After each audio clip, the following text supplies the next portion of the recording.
I agreed to deliver this man to your prison. But under the circumstances, I would prefer not to take pay for this particular job.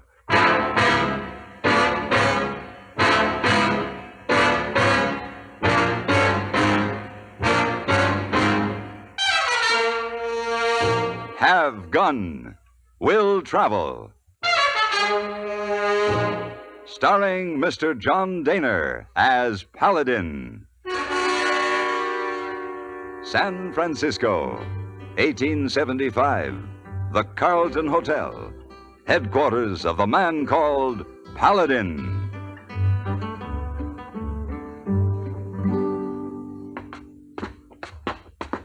Oh, Mr. Paladin not going to like this. Not even 11 o'clock yet. Yeah, don't worry about it, my boy. Just wake him up. He'll be glad you did. But you not understand. Hey, Mr. Paladin sleep late in the morning when he's out gambling night before. Yeah, never you mind. Just do as I say. Oh, Mr. Paladin. Mr. Paladin. Go away, hey boy. Go away. Have gentlemen to see you, Mr. Paladin. Then both of you go away. Oh, what'd I tell you? I've got to see him. When Mr. Paladin say, hey, boy, go away. Hey, boy, go. Tell him I have $2,000 for him. Oh, that don't make any difference to Mr. Paladin. Tell him. Mr. Paladin, this man say has $2,000 for you. See? He go to sleep already. Hey, boy, what are you standing around in the hall with this gentleman for? Show him in. Holy moly. Hey, Mr. Paladin, you lose all your money last night? Never mind. Goodbye, hey, boy. Yes, sir. Goodbye. Now, you'll excuse my appearance. I spent the evening with a client and... No matter. My name is Finletter. I'm a lawyer. My client in Nevada has a matter he'd like you to take care of for him. Who is your client, Mr. Finletter? It's all right here in this document. If you'll just read and sign it. Well, let me see first. I, Paladin, do hereby agree to deliver post-haste the person of one Jeremy Thompson to the governor of the state of Nevada. The governor? Upon delivery at Carson City, I will be paid $2,000.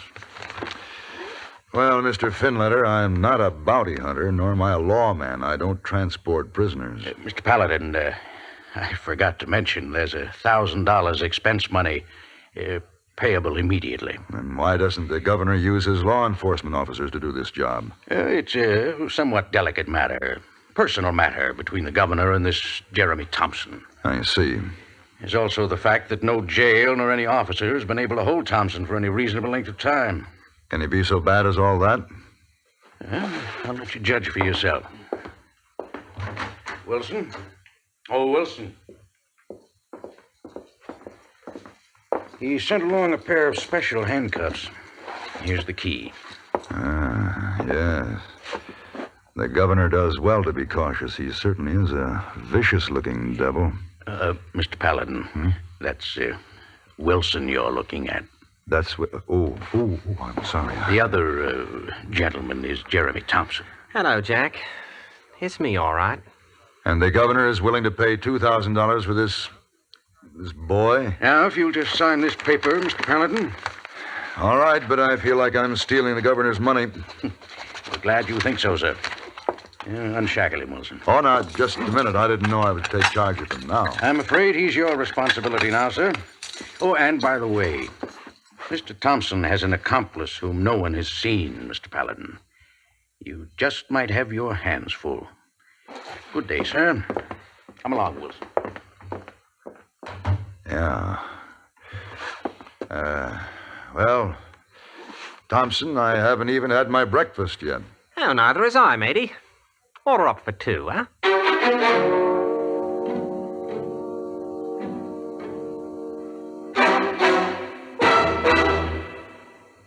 Constipation is something people don't talk much about, but it can be a problem for anyone, even doctors. And when constipation occurs, it's interesting to see just what doctors consider important about a laxative they might use or recommend. Now, a majority of the doctors we heard from had this to say. A laxative should be effective, gentle, close to natural acting. A medicine that can be used with complete confidence. Well, pleasant-tasting chocolated X-Lax is effective. Overnight, it helps you toward your normal regularity. X-Lax is so gentle, so close to natural acting, there's no upset. That's why many doctors and millions of people use X-Lax with complete confidence. X-Lax, the laxative that helps you toward your normal regularity gently, overnight.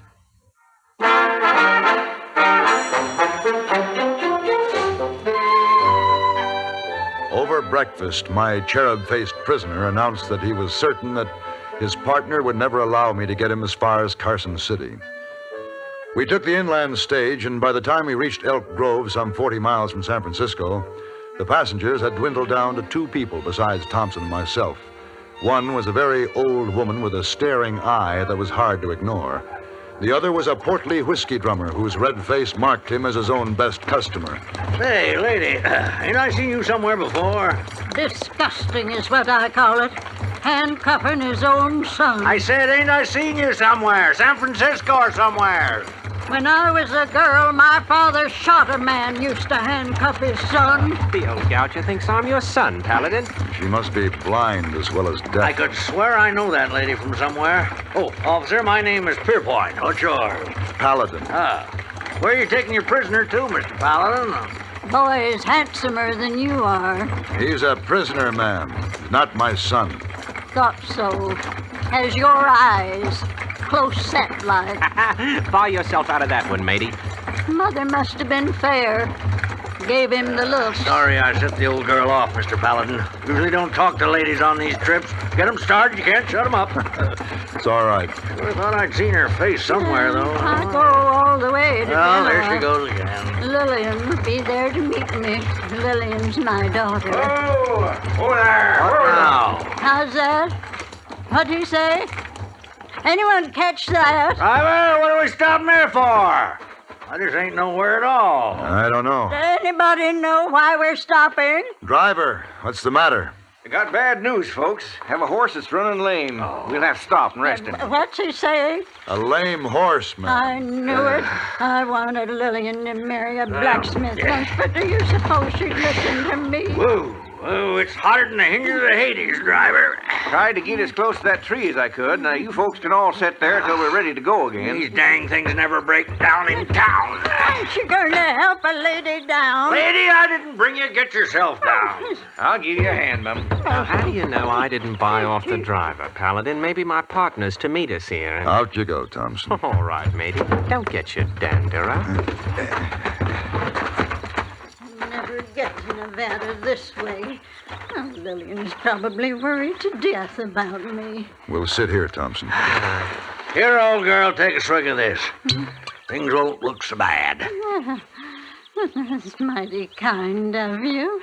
But You'd be apt to regret it, Mum, in this heat. Oh, let her drink it, let her drink it. Maybe she'll fall asleep the rest of the trip. Well, it's only fair to warn her. Son, you ain't rid these stagecoaches with as many windbags as I have. Whiskey usually shuts them up good and proper. Oh, there she goes again.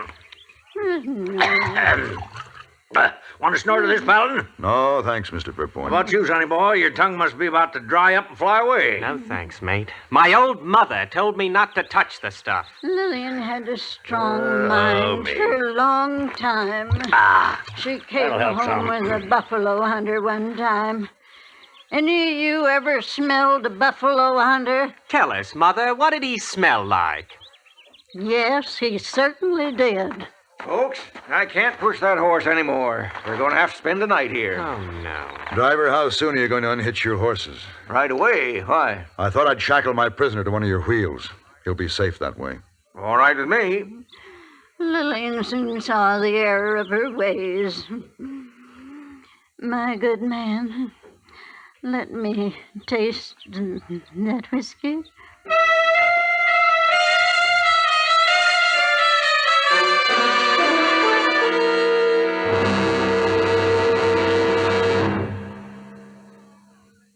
So long. Have a nice trip. Don't forget to phone. Wherever you go this summer, Keep in touch with home by long distance. Thank you, operator. You calling your mother? Let me talk to her before you say goodbye. All right. I'm getting her now. Hello? Hello, Mother. Yes. Oh, we're having a fine trip, and the weather's perfect. You getting along all right? Good. Now, if you need anything, be sure to call Barbara next door. When you're away this summer, put long distance to work for you to keep in touch with the folks back home while you're away. You'll have a carefree trip knowing everything and everyone at home is okay. Long distance rates are low. Why not call now?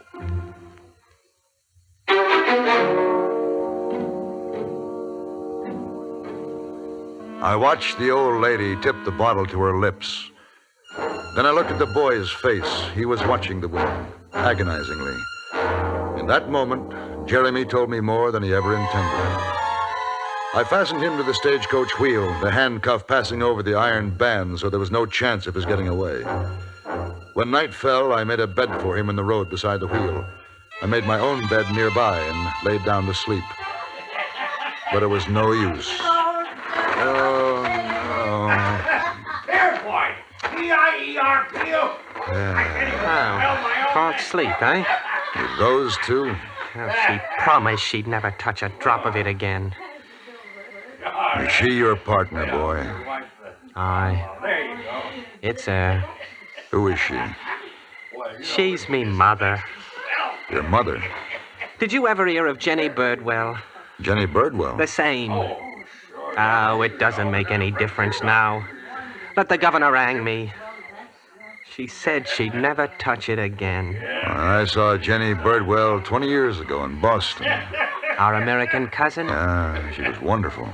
But 20 years couldn't do that to a woman. Oh, 20 years of drinking could do it. What a shame. And I actually thought she was going to get me free. She said she had a way. But Jenny Birdwell was American. My old man was English. He had a mind-reading act. Came to this country in 43. When I was a little tot, Jenny's earrings started to go. She started to drink. So he left her and took me back to England. I see. I was only 4 when the old man died.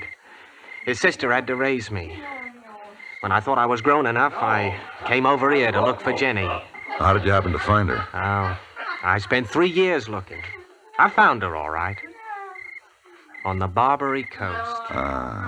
Barbary Coast. Yeah, it ain't no place for a lady. I convinced Jenny that we should go back to England, start all over again. But we needed money. So I decided to kidnap the governor's daughter. And that's your hanging offense, huh? $10,000 I'd figured to ask for her. That was before I'd seen how ugly she was. So I hid her out in a cave. There was a time I figured they'd never ransom her. And all the while, she wanted to stay with me. Finally, I dropped it to $2,000. They came through with the money, huh? I'm sorry. The temptation was too much for me. Easy now, Jenny, easy. You're not walking too well. You may fall here. I tried, Jeremy. I tried, like I promised you. Easy now. Easy you better get in the coach, Jenny. You'll have the whole seat to lie on. Now, in you go. Is she all right? Yes. Stand where you are, sir. What? I'll be forced to shoot you. Kill the old girl sober. All right, throw your gun on the ground. Do it. Now I'll have the key to the handcuffs. Jenny, I thought you was drunk. The key, Mr. Paladin. Oh. Yes, ma'am. Oh, Jenny, girl, you're still the greatest actress in the world.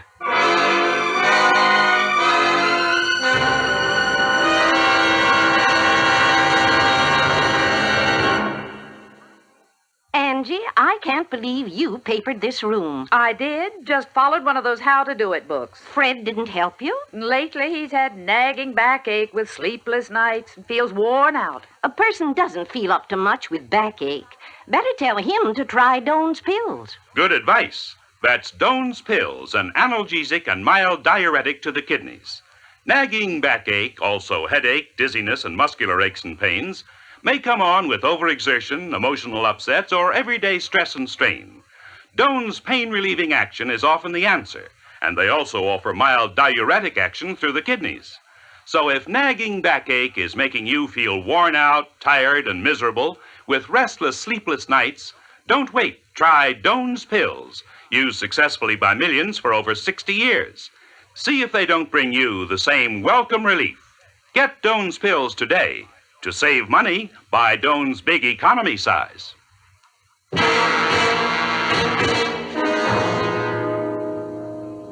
Jenny Birdwell stood like a fragile old bird, clutching the gun in her quivering hand.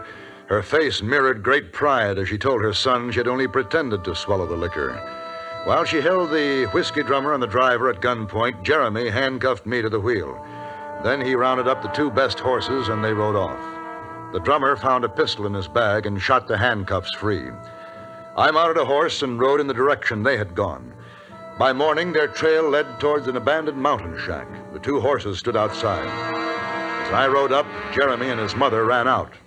The old lady mounted her horse like the devil was after her. Hey, Jenny, wait, you might get hurt. Wait, Jenny! Hello, Jack. Looks like you and me again. Get your hands up, Jeremy. All right. But I ain't armed. Why didn't you run with her? This way at least Jenny goes free. Look at her. There's a lot of bounce in the old girl yet, huh? There certainly is. Well, where to now, Paladin? Back to the stagecoach, then to Carson City. You won't have to force me anymore. I'm tired of running. Somehow I believe you, Jeremy.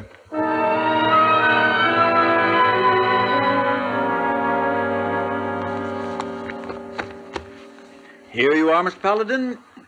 $2,000. That isn't why I'm here, Governor. But it's yours. It's part of the bargain. I got a new bargain for you, Governor. New bargain? Mm-hmm. The $2,000 is yours if you don't hang Jeremy Thompson. Hang him? My good sir, bringing that boy back is a festive occasion. He's going to marry my daughter. Marry your daughter? Well, then why is he in jail? Mr. Paladin, do you have daughters? No, I have no family. Then this may be rather hard for you to understand. You see, Brunhilde is the eldest of 3 daughters. The other 2 are married. Brunhilde is not, and she's almost 37. She and this Thompson boy spent some time together, and, well, Brunhilde is in love with Thompson. So that's why he was worth so much to you. Well, you can see the money is well spent, Mr. Paladin. Take it. You've earned it. No, I can't, Governor. I brought this man in because I had contracted to do so, but... well, there were certain circumstances which made me prefer not to bring the boy in. Do you understand? Not quite. Well, Governor, what happens if the boy refuses to marry your daughter? I'll give him a few weeks in jail to think about it. Then we'll hang him. I see. Even at that, I doubt if there'll be a wedding. Sir? And under the circumstances, I would prefer not taking pay for this particular job. Yes, what is it? Excuse me, sir. Of course, Miss Henry, come in. I didn't want to interrupt, but we've had a stroke of luck. How's that? There's an old lady outside who wants the job as cook at the prison. Wonderful. That is good news, Miss Henry. Has she had any experience? Yes, sir, in several institutions back east, she says. Well, does she realize that she also has to serve the men in the prison, take food into their cells? Yes, sir. I told her, and she said that she wasn't afraid. What do you think, Miss Henry? Oh, I think we should hire her. She's quite vigorous, old lady. I think she would be more than capable. What's her name? Miss Birdwell. Birdwell? Do you know her, Paladin? No, sir. I don't think so. Very well, Miss Henry. Tell her she's hired. Start her right away. Yes, sir. Oh, Paladin, do you realize what a feather in my cap this is? And how's that? Why, how many women do you know who would cook for 27 hardened criminals? Enough, Governor. What do you mean by that? Enough to cause me to change my mind. I'll take that $2,000.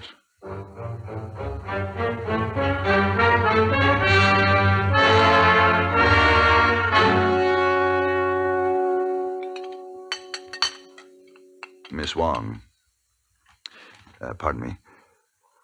Oh, Miss Wong. Hmm? Oh, I tried, Mr. Paladin. What do you want? That paper you're reading is mine, is it not? Oh, Asa.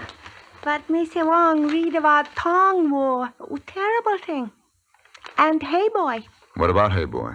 Oh, his name in paper, too. See?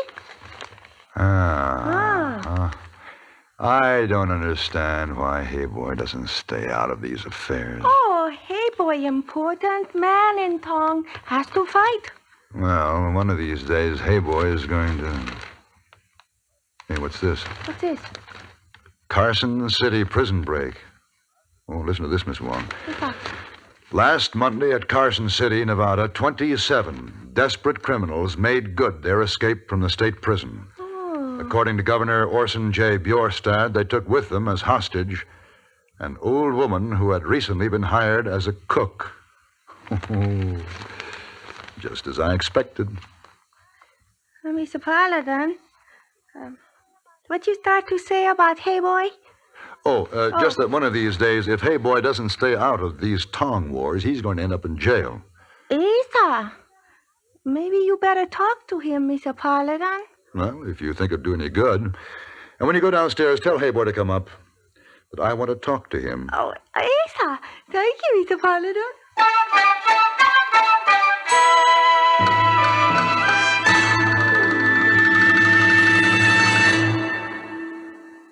Next time you refresh, enjoy a frosty, ice-cold Pepsi-Cola. Sociability, Charlie. All right, Kay, how's this?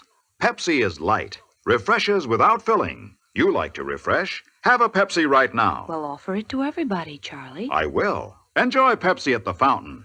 It's delicious at home, too.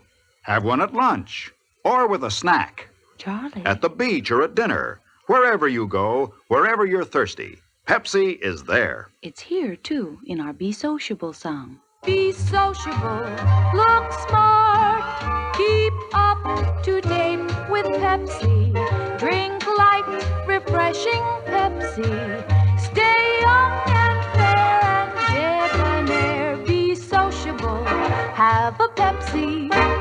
For the weekend, have plenty of Pepsi around. Pick up an extra carton today. CK, I'm sociable. With Pepsi, everyone is.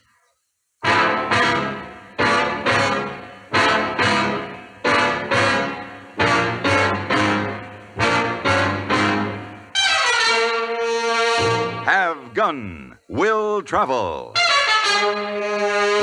Created by Herb Meadow and Sam Rolfe, is produced and directed in Hollywood by Frank Paris and stars John Dehner as Paladin, with Ben Wright as Hey Boy and Virginia Gregg as Miss Wong. Tonight's story was specially written for Have Gun, Will Travel by Tom Hanley. Featured in the cast were William Redfield, Joseph Kearns, Parley Baer, Jack Moyles, Tim Graham, and Peggy Webber. This is Hugh Douglas inviting you to join us again next week when CBS Radio presents Have Gun, Will Travel.